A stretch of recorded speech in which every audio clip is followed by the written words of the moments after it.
Hey guys, Samantha here. Welcome back to my channel, or welcome to my channel if you guys are new here, and hello! So today's video is very exciting. I have 3 bits of awesome news. So first of all, look at this new t-shirt that I got. My parents got me it for my birthday. My birthday was on November 14th. Here, I'll move my necklace so you can see it better. But it says Mother of Tarantulas and has this really cute little tarantula on the front. So that's the first bit of exciting news, and you guys might not be as excited about that as I am, but personally I love this t-shirt. If you haven't seen my Mother of Dragons shirt with the 2 little bearded dragons on the sides, I love shirts like this and I think they're adorable. My second bit of exciting news, I got a new tattoo. It is of Majora, my very first jumping spider, and the one that made me fall in love with jumping spiders. And here, I will give you guys a closer look at it. Here is a closer look at the new ink, and I absolutely love it. It came out perfect. I actually sent the artist a photo of Majora, so it was based right off of one of her photos. And the flowers in there are orange blossoms. I figured since the regal jumping spiders are native to Florida, I would put the Florida state flower. And then on the bottoms of the petals, there are a couple of slings. So yeah, I just love it. Alright guys, so now that you have seen my new shirt as well as my new tattoo, let's get on to what this video is really about. So I'm sure you could figure out from the title, I got a new snake, and actually I got a couple of things, which I am only going to be showing you guys one of my new reptiles in this video. I actually got 2 new reptiles, and then of course my jumping spider collection is always expanding. So I got a couple new jumping spiders as well, but I'm going to show you guys them later on, and today I'm going to be focusing on the new snake that I got. So yeah, I got a new snake. I got her on November 2nd. November 2nd was actually a reptile expo in my area. It was Rexpo 2019. And unfortunately I didn't vlog any of this one. If you guys do want to see Rexpo, I did vlog last November's show. So I will link that video down in the description. But luckily, I actually really regretted not vlogging this time around, just because like after I was done, when I first got there, I was like, okay, I'm, just gonna walk around, have a good time, and just take my time looking at everything. And then, of course, afterwards, I was like, wow, I really should have filmed. But luckily, this show happens twice a year, and I will definitely vlog the April show.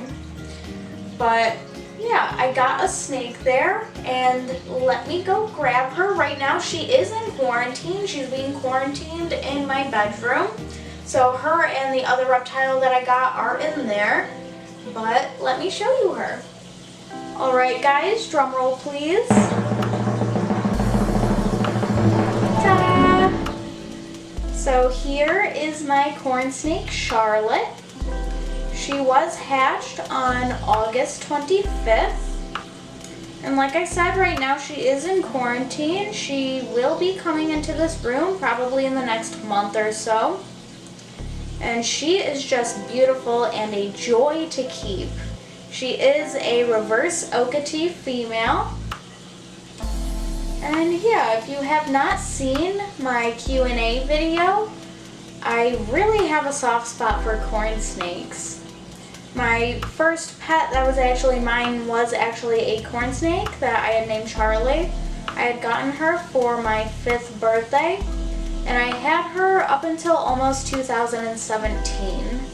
Unfortunately, she did pass away late 2016 due to an infection in her tail because of a tiny little thread of shed that ended up cutting off her circulation. And of course, as soon as I saw it, I did bring her to my exotic vet, and he told me to watch her tail. He actually marked where it had darkened, and he said watch it and make sure it doesn't spread. Unfortunately, it did end up spreading, And then I brought her back, and my vet had decided that amputation was her best chance. So she had gotten about 7 inches of her tail amputated, which was traumatic for both her and me. But she had done very well through the surgery, and unfortunately, after a little bit of recovery period, she did pass away. But she did live quite a long time. And yeah, so I just love corn snakes, and I'm really happy to have one in my life again. I just felt ready for one again. And I love this little girl already. Like I said, I got her on November 2nd, so I've had her almost a month now, and she's doing great. I actually do have to feed her and clean her enclosure today, so I'll show you her eating, and I will also show you guys how I set up her quarantine enclosure. And yeah, I just love her. She is getting a little bit antsy, so I am going to get her back in her enclosure. I'll give you guys a couple of close-up shots of her, and then I'll put her back and let her rest until it's time to feed.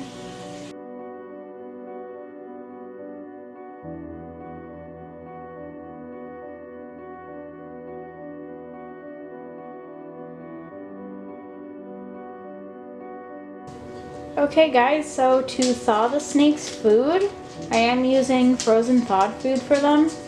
If you don't want to see frozen mice, then skip ahead now. I will put the time where, you don't see them anymore down somewhere, just so you guys can skip this if you'd like. But yeah, so I just warmed up some water in the microwave, and I am using reverse osmosis water. The reason for that is just so my snakes don't get any nasty chemicals while eating their food. Just because I am putting the mice right into this water. This bowl here is dedicated just for mice. If you are going to put your mice here, I'm putting the mice in the water now, just a warning. If you are thawing out your mice directly in the water, of course you definitely want to make sure that you're not thawing them out in something that you're eating from.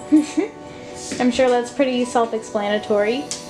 But a lot of people don't do this just because then the mouse itself is wet, and a lot of times the bedding will stick to it. But what I do, I just pat them down with paper towel beforehand, and then they're completely fine. So while these guys are thawing out, I am going to go and show you Charlotte's quarantine enclosure and clean it up for you guys. Okay guys, so as you can see, this enclosure is completely empty. I took everything out already. So I am just going to be cleaning her enclosure, which is very straightforward since this is a quarantine enclosure. So I'm pretty much just going to be showing you guys how to set one up.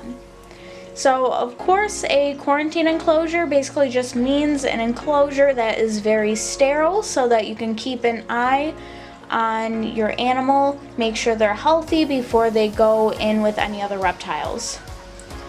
So right now, I believe this is like a 15 gallon. So first, of course, we start off with paper towel,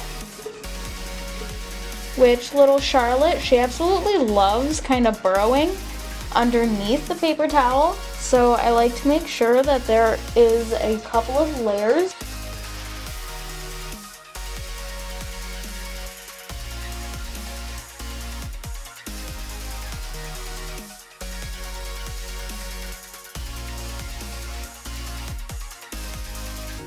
So there is the layer of paper towel, and then you do need a cool and a warm hide, which for a cool hide I'm just using this large piece of cork bark, which she absolutely loves. She loves rubbing on here, and I imagine she's probably going to be shedding soon, and this is a very nice textured surface to help her get her shed skin off. And then you need a warm hide, which in this enclosure I am using a heat lamp. So this gets very nice and warm, and I do love it when she comes out and basks on top of here. It is adorable.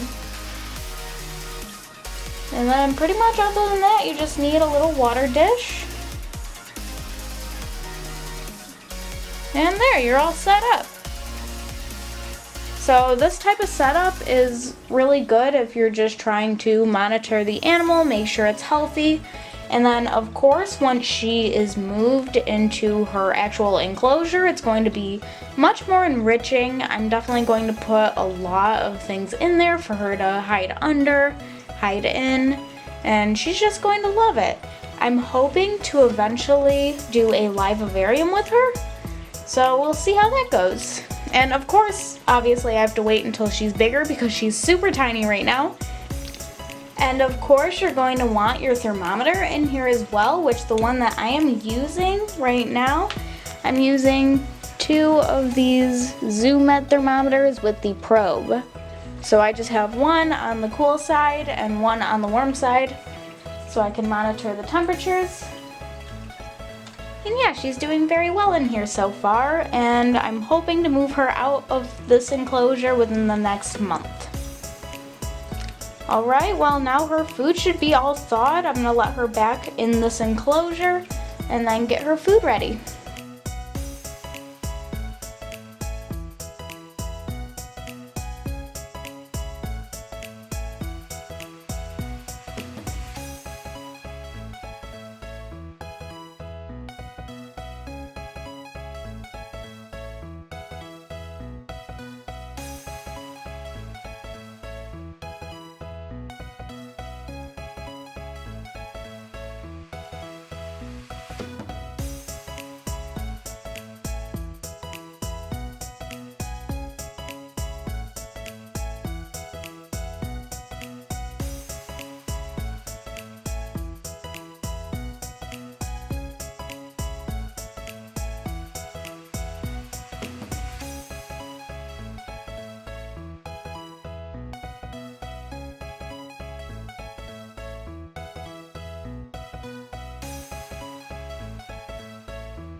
Alright guys, so really fast I wanted to show you guys some of the other things that I had gotten from Rexpo. So of course whenever I go to a reptile expo or anywhere really, I'm always on the search for some preserved insects.